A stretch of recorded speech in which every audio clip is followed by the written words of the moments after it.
Serial वसुधा में आने वाला है बहुत बड़ा हड़कंप, क्योंकि अब मेघा ने घर आके वसुधा और चंद्रिका के बीच में फूट जो डाल दी है। उसने वसुधा को इतना हाई फाई बता दिया है कि वसुधा ऊंची उड़ानें भर सकती है, लेकिन चंद्रिका उसे नौकरानी बना के रखी हुई है, उससे चूल्हा चौका और चाय बनवा रही है। इस बात पे ईगो हर्ट होता हुआ नजर आ रहा है चंद्रिका का। फिलहाल चंद्रिका ने रेड डलवा दी है हमारी मेघा की कंपनी पे।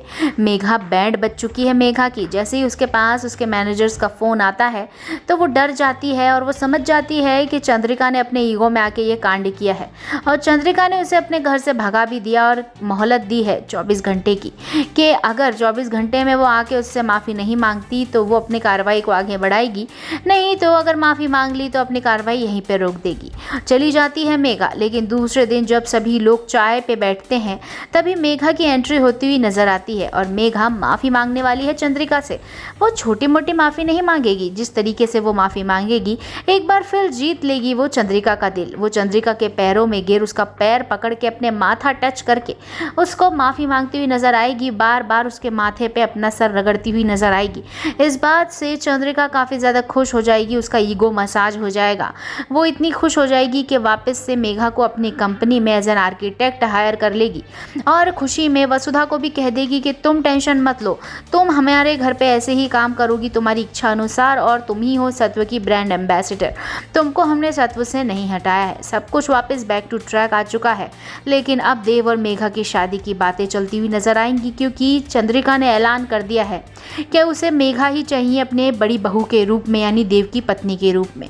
जहां देव सजा रहा था कजरी से शादी करने के सपने और इंतजार कर रहा था कि आखिरकार है कौन ये कजरी जिसकी आंखें इतनी अच्छी हैं, जिससे वो बात करता है।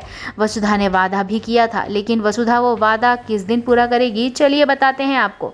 फिलहाल तो देव की शादी की तैयारियां मेघा से शुरू होने वाली है, जिसमें वसुधा का दिल तिल तिल होके दुखता हुआ नजर आएगा। लेकिन जैसे ही दिव्या देखेगी वसुधा का ये हाल, वो उससे बात करने की कोशिश करेगी, और अभी और दिव्या को पता पड़ जाएगा वसुधा का दिल का हाल।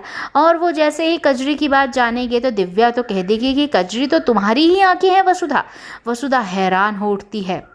अब तो दिव्या और अविनाश का एक ही मकसद है कि देव को बताएं कि जिस कजरी से वो प्यार करता है वो और कोई नहीं, हमारी वसुधा ही है। और जिस दिन ये पता पड़ेगा उस दिन होगा देव का गठबंधन वाला दिन, यानी शादी के फेरे वाला दिन। होगा बड़ा कांड। तो क्या आप चाहते हैं देव और मेघा की शादी हो, और ना हो तो एक लाइक करके वसुधा को सपोर्ट